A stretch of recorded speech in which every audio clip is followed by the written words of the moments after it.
pleasant day, our dear listeners and viewers. Welcome once again here at Salida TeleRadyo in La Filipina National High School. Today, you will learn another interesting topic about portion control, yields, weights, and sizes. Topic in Bread and Pastry NC2 in Quarter 2. Together with your teacher broadcaster, MARISA si Bacong. I am your teacher host, Jerwin Luisen, and I will now turn you over to teacher MARISA. Good day, students! Welcome to another lesson full of knowledge, skills, and experience. I am your teacher broadcaster, teacher MARISA si Bacong from La Filipina National High School. Join me as we start another fun and exciting lesson in Bread and Pastry Production NC2. Make sure that you are comfortably seated and be ready with your paper and pen for the note-taking in the lesson proper. Let's read first the objectives. At the end of the lesson, you are expected to A. Define portion control. B. Enumerate the importance of portion control. Letter C. Explain the methods of portion control. And letter D. Perform at home the different methods of portion control. Which lead us to our most essential learning competency, portion control, yields, weights, and sizes. I will now show you different pictures and say something about it afterwards. Please watch this. Picture number 1. For picture number 2, picture number 3, and picture number 4. What did you observe from the pictures? The pictures show the different methods of portion control like slicing or cutting. Is it relevant? In what way? Yes, it is very important because through those methods, we can identify the number of servings without wasting it. Not only that, we can also minimize cost and others. Are you familiar with the different methods or even yields, weights, and sizes? To assess your knowledge on this topic, let us try to identify what is described in the sentences below. Are you ready? Let's begin. Number 1. It is getting the right number of servings from a recipe and serving the right amount. For number 2, a method of individual or dividing food into uniform pieces before it is placed on the serving line. Number 3, method of portioning food on the serving line that involves the use of scoops or ladles. Number 4, method performed using a food scale. And number 5, it is naming or listing one by one in order to determine the total number. Alright, let us reveal the answers later. I will now give you the background of the lesson on portion control, yields, weights, and sizes. When we say portion control, it means getting the right number of servings from a recipe and serving the right amount. It requires following the standardized recipe exactly. It involves planning menus carefully, purchasing an adequate amount of food, preparing, storing, and serving food. At this point, let us discuss the methods of portion control and its definition. First is cutting. A method of dividing food into uniform pieces before it is placed on the serving line, using knife. Number 2 is weighing. It is a method that makes use of a food scale to create portions based on weight in order to get the exact measurement. For number 3, measuring. A method of portioning food on the serving line that involves the use of scoops or ladles. Example is dry ingredient like flour using measuring cup, baking powder and baking soda using measuring spoon. Okay, is it clear, students? By the way, how to control portions? Anyone? Here are the suggestions for controlling portions. First is, follow the recipes accurately when measuring and weighing ingredients, especially beginners, so that nothing will be wasted. Second is, be sure that servers know the planned portion size for each baked product to be served. This is the server's task to know well. The third is, prepare a sample tray or plate before serving to visualize the amount to be served.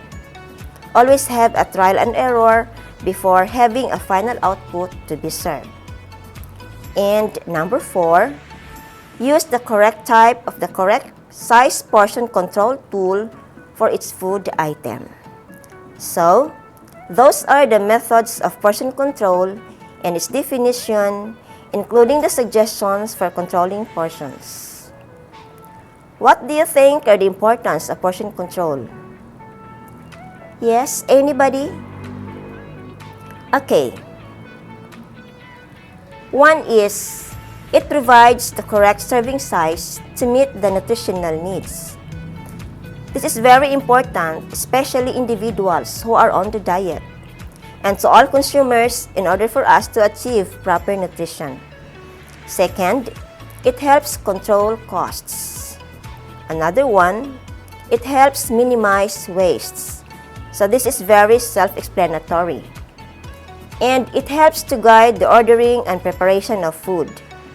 Also, it is a contributing factor in giving consistent yield and portion size. Say for example, in 1 kilogram flour, your target number of yield is 15 pieces of bread and have a uniform size.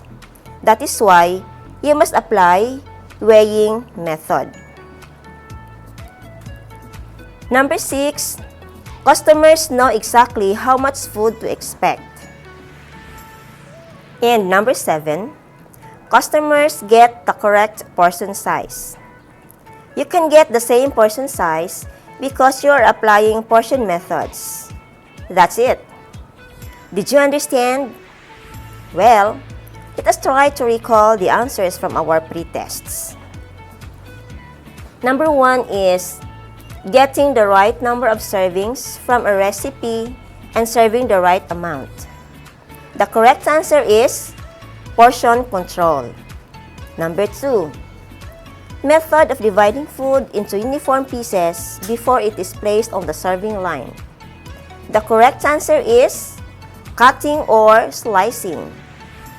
Number 3, method of portioning food on the serving line that involves the use of scoops or ladles. The correct answer is measuring. Number 4, method performed using a food scale. And the correct answer is weighing. And number 5, it is naming or listing one by one in order to determine the total number.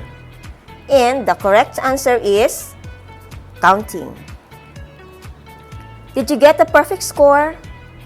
Wow, that's great! Congratulations! Now let us evaluate what you have learned. Direction. Choose the correct answer from the given choices. Number 1, which of the following is considered as one of the importance of portion control? Again, which of the following is considered as one of the importance of portion control? Letter A, it helps control costs. Letter B, customers get different portion size. Letter C, it does not provide the correct serving size to meet the nutritional needs. Letter D, it creates confusion to customer. And the correct answer is letter A. Number 2. What method of portion control involves naming or listing one by one in order to determine the total number? I will repeat. What method of portion control involves naming or listing one by one in order to determine the total number? Letter A, weighing. Letter B, counting. Letter C, portion control. And letter D, measuring. The correct answer is letter B. Number 3. It is one of the methods of portioning that involves by the use of scoops or ladles. It is one of the methods of portioning that involves by the use of scoops or ladles. Letter A, counting. Letter B, weighing. Letter C, measuring. And letter D, slicing. And the correct answer is letter C. Number 4. What do you mean by portion control? What do you mean by portion control? A, getting the right number of ingredients. B, requires proper portioning. Letter C, using knife. And letter D, getting the right number of servings. The correct answer is letter D. For number 5, which of the following method uses a food scale to create portions based on weight? Which of the following method uses a food scale to create portions based on weight? Letter A, measuring. Letter B, weighing. Letter C, counting. And letter D, cutting. And the correct answer is letter B. Who got the perfect score? Good job! It is very important that we know the different methods in portion control, yields, weights, and sizes. At this point, I will now give you an assignment.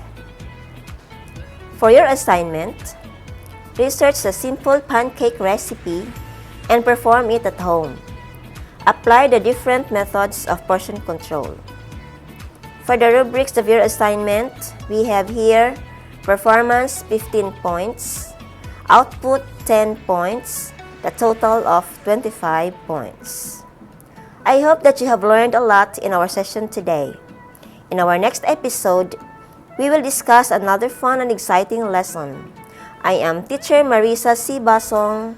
See you again next time only here at Salida La Filipina TV. Good day and thank you for listening. Bye! Wow! Another lesson has been unveiled today. We hope that what Teacher MARISA discussed a while ago will be put into action. Thank you so much, viewers and listeners, for tuning in.